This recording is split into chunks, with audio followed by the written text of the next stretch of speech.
Nếu có một quốc gia trên thế giới mà bạn bước xuống sân bay, nhìn quanh và thốt lên mấy ông đàn ông con trai đi đâu hết cả rồi, thì xin chúc mừng, bạn đã tới với Latvia, một đất nước rất đẹp, khí hậu lạnh và đàn ông thì rất hiếm.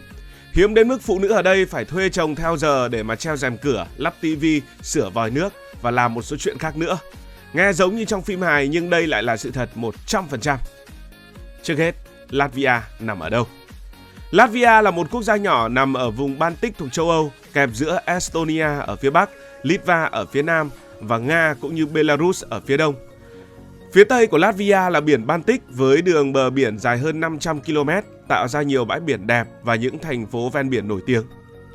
Lãnh thổ của Latvia thì rộng khoảng gần 65.000 km vuông, tức là bằng khoảng 1/2 miền Bắc của Việt Nam. Điều thú vị, hơn một nửa diện tích của đất nước này vẫn còn là rừng. Rừng chiếm khoảng 52%, biến Latvia trở thành một trong những quốc gia xanh nhất tại châu Âu, nhiều cây nhất tại châu Âu. Khí hậu nơi đây thì mang đặc trưng ôn đới lạnh, với mùa đông rất lạnh, có khi xuống dưới âm 15 độ C, mùa hè thì mát mẻ và dễ chịu. Dân số của nước này chưa đầy 2 triệu người, thuộc nhóm những quốc gia ít dân nhất của châu Âu. Thủ đô Riga là thành phố đông dân nhất thì cũng chỉ có hơn 600.000 dân cư. 2 triệu người thì chưa bằng một tỉnh bình thường ở Việt Nam của chúng ta. Nước này là một nước có dân tộc khá đa dạng. Người Latvia, tức là những người bản địa, chiếm trên 60%. Phần còn lại đó là người Nga chiếm khoảng 1/4. Tiếp đến là người Belarus, người Ukraine và người Litva. Latvia ngày nay là một quốc gia yên bình, xanh sạch và có mức sống khá tại châu Âu. Họ đã gia nhập Liên minh châu Âu vào năm 2004 và cũng đang sử dụng đồng euro. Nền kinh tế của nước này dựa vào công nghệ thông tin, dịch vụ, logistics nhờ vị trí chiến lược trên biển Baltic, cùng ngành chế biến gỗ và du lịch. Với cơ cấu dân số đa dạng thì văn hóa Latvia là nét pha trộn giữa Đông và Tây. Và nước này trong quá khứ từng bị Đức, Ba Lan, Thụy Điển và Nga tạo ảnh hưởng qua nhiều thời gian. Người Latvia nhìn chung là những người trầm tính, ít nói, tôn trọng không gian riêng, thích sự yên tĩnh và rất yêu thiên nhiên. Tổng thể lại, đây là một đất nước nhỏ xinh, nhiều rừng, ít dân và điều quan trọng, phụ nữ thì nhiều hơn đàn ông. Có thể nói Latvia là một nữ nhi quốc, nhưng mà nữ nhi quốc như thế nào? Theo số liệu của Eurostat, tức là chuyên trang thống kê, thì phụ nữ Latvia nhiều hơn đàn ông tới 15,5%. Một mức chênh lệch rất khủng khiếp trong thế giới hiện đại. Con số này mới được cập nhật gần đây và khác với câu chuyện mình kể cách đây vài năm. Để dễ hình dung, trung bình ở EU chỉ lệch khoảng 4-5% mức độ giữa nam và nữ, nhưng mà Latvia như vậy là lệch khoảng 3 lần.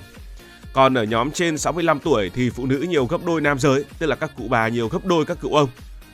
Cứ hình dung như thế này, trong một căn hộ chung cư cho người già ở Riga, thủ đô của Latvia, thì bạn bước vào và có cảm giác như đây là câu lạc bộ của những người già toàn phụ nữ mà thôi. Nhưng tại sao lại như vậy? Thì câu chuyện này thực sự kéo dài từ quá khứ cho đến hiện nay. Vì sao đàn ông Latvia mất tích? Đầu tiên phải nói ngay, không phải đàn ông Latvia bốc hơi mà là họ ra đi sớm, ở đây đúng theo nghĩa đen, họ đi từ rất sớm. Tuổi thọ nam giới trung bình ở Latvia rất thấp so với châu Âu. Tại sao nam giới Latvia lại đi sớm như vậy? Lý do thì có nhiều. Latvia nằm trong top những quốc gia hút thuốc nhiều, uống rượu nhiều, béo phì nhiều. Theo World Atlas, một thống kê cho thấy khoảng 1/3 nam giới Latvia hút thuốc, trong khi con số này ở phụ nữ chỉ là 1/10. Bên cạnh đó, nước này là một trong những nước uống rượu rất mạnh. Uống rượu mạnh ở vùng Baltic cũng không phải là một chuyện đùa. Những buổi nhậu vodka kéo dài mùa đông trong khi ngoài trời âm hàng chục độ C khiến sức khỏe của nam giới giảm nhanh. Ai mà trụ được với điều kiện như vậy? Thế nên nam giới Latvia tuổi thọ thấp, phụ nữ thì lại sống thọ hơn, dẫn đến chênh lệch giới tính tăng. Nhưng đó mới chỉ là một phần của câu chuyện. Phần còn lại thì liên quan đến di cư, tức là người ta đi từ chỗ nọ sang chỗ kia. Sau khi Latvia gia nhập Liên minh châu Âu thì nhiều người đã rời khỏi đất nước để tìm cơ hội việc làm tốt hơn. Bởi vì Latvia ở cái thời gian họ gia nhập Liên minh châu Âu họ vẫn là một quốc gia khó khăn. Bây giờ gia nhập Liên minh rồi, đến những chỗ tốt hơn, có việc làm kiếm nhiều tiền hơn mà làm. Mà ai là những người ra đi? Những người ra đi nhiều nhất lại chính là cánh đàn ông trẻ khỏe cao to. Họ sang Đức, sang Anh, sang Na Uy, sang Thụy Điển, làm xây dựng, làm cơ khí, làm kỹ thuật, rồi ở lại đấy luôn. Khi mà người đi toàn là nam giới, người ở lại toàn là phụ nữ, thế là cán cân giới tính lại lệch thêm một tí nữa. Một yếu tố nữa trong lịch sử cũng tác động, đó là từ thời Liên Xô. Latvia là một trung tâm công nghiệp nặng, đặc biệt là ngành đóng tàu và luyện kim, mà lao động nam giới là chính. Tai nạn lao động và bệnh nghề nghiệp khiến tuổi thọ nam giới giảm mạnh trong nhiều thập kỷ trước. Thế là cái chuyện này nó kéo dài cho đến tận thế hệ sau. Tất cả những yếu tố này cộng lại, từ việc đàn ông Latvia uống rượu hút thuốc nhiều nên là thọ không cao, đến chuyện nam giới di cư ra nước ngoài để làm việc, rồi câu chuyện từ thời Liên Xô nữa, khiến đàn ông Latvia trở thành một loài quý hiếm. Nhiều người phụ nữ Latvia vẫn nói đùa với nhau rằng đàn ông tốt đã tuyệt chủng và đàn ông xấu thì lại đang khan hiếm. Vậy thì thiếu đàn ông xã hội sẽ như thế nào?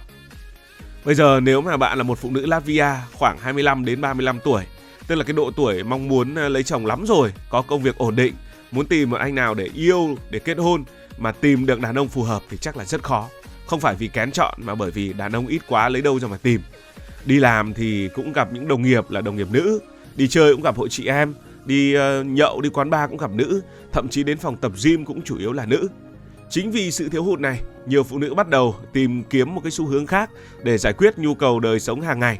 Ở đây là nhu cầu hoàn toàn trong sáng. Đây là những việc mà trong nhiều gia đình thường do đàn ông làm. Khoan tường chẳng hạn, sửa điện chẳng hạn, thay bóng đèn chẳng hạn, sửa nước chẳng hạn, lắp tù chẳng hạn. Và đó là lúc ngành công nghiệp kỳ lạ nhất của Latvia như tiêu đề của video này xuất hiện. Thuê chồng theo giờ. Dịch vụ tưởng đùa nhưng đang rất chạy tại Latvia. Trong xã hội Latvia hiện nay có một nghề nghe như trò đùa nhưng thực sự là nghề nghiêm túc, nghề làm chồng theo giờ. Các nền tảng ở Latvia đã cho phép phụ nữ đặt lịch một ông chồng tạm thời đến nhà làm các công việc sửa chữa, treo rèm, khoan tường, sửa ống nước, lắp kệ bếp, kê đồ nội thất, thay ổ điện, lắp máy giặt. Chắc là công việc này cũng khác ở Nhật Bản. Đặc biệt cái tên chồng theo giờ không hề mang ý nghĩa tình cảm hay lãng mạn gì hết, tức là chỉ làm việc cơ bắp, làm việc chân tay chứ không có cái chuyện kia. Đây thuần túy là những người đàn ông thay mặt một ông chồng giả định làm những việc vặt ở trong nhà. Không ôm ấp, không nắm tay, không diễn cảnh vợ chồng, không ABCXYZ, chỉ là sửa chữa và lao động.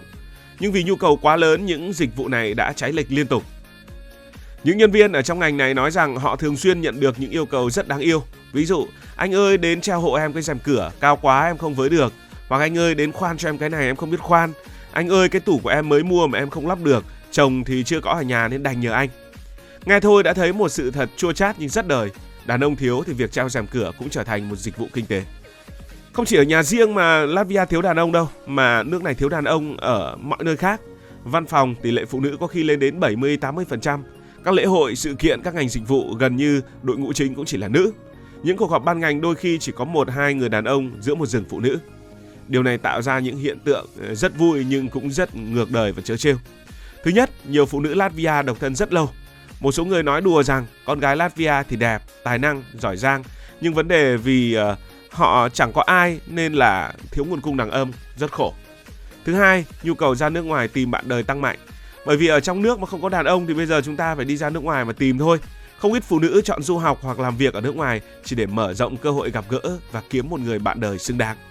Và thứ ba, những chương trình chia sẻ kinh nghiệm gặp gỡ bạn trai quốc tế trở nên phổ biến trên mạng xã hội tại Latvia. Không biết là họ có tư vấn về đàn ông Việt Nam hay không. Thế là Latvia đang trở thành nước xuất khẩu phụ nữ đi tìm chồng chất lượng cao tại châu Âu.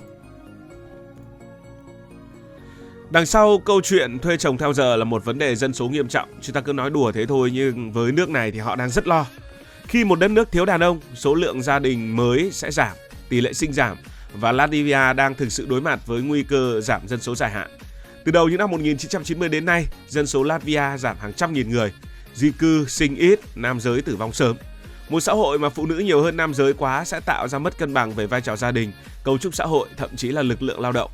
Chính phủ Latvia đã nhiều lần bàn bạc về việc kéo người trẻ ở lại, tăng hỗ trợ sinh nở, nhưng tình hình chưa cải thiện mấy, bởi gốc rễ vấn đề nằm ở kinh tế, sức khỏe nam giới và thay đổi văn hóa. Tổng kết lại, Latvia là nơi đàn ông là một tài nguyên chiến lược và treo rèm cửa cũng thành một bài toán dân số. Khi thế giới nói về mất cân bằng giới tính, người ta nghĩ đến Trung Quốc, đến Ấn Độ, nơi thừa đàn ông, thiếu phụ nữ. Nhưng Latvia lại đi theo hướng ngược lại, thừa phụ nữ và thiếu đàn ông. Và không chỉ thiếu nhẹ mà thiếu rất mạnh, thiếu đến mức phụ nữ muốn lấy chồng phải bay sang nước khác, phụ nữ muốn sửa nhà phải gọi dịch vụ thuê chồng theo giờ, phụ nữ đi làm gặp toàn phụ nữ và phụ nữ trên 65 tuổi nhìn quanh viện dưỡng lão chỉ thấy những chị em bạn dì của mình hồi trẻ, bây giờ đã già như mình. Tất cả tạo ra một bức tranh vừa buồn cười vừa đáng để suy nghĩ. Nó là câu chuyện về sức khỏe của nam giới, về di cư, về kinh tế, về dân số, về sự thay đổi văn hóa gia đình trong thế kỷ 21. Và quan trọng nhất, nó là câu chuyện về cách một xã hội nhỏ bé nhưng kiên cường tìm ra cách sống vui vẻ giữa một thực tế nữ nhi quốc.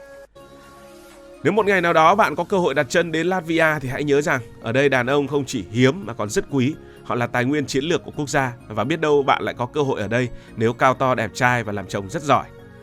Biết đâu đó khi đi dạo bạn sẽ gặp một anh chàng khoác áo thợ sửa chữa đang đi treo rèm cho khách.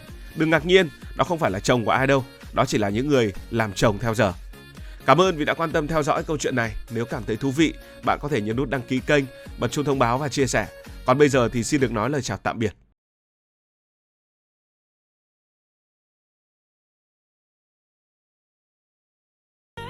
Cảm ơn các bạn đã dành sự đồng hành cùng Hải Thanh Story.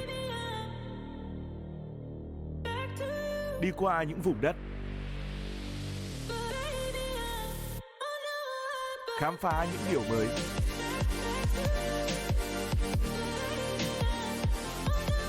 Đừng ngần ngại, hãy để lại những góp ý và xin được hẹn gặp lại.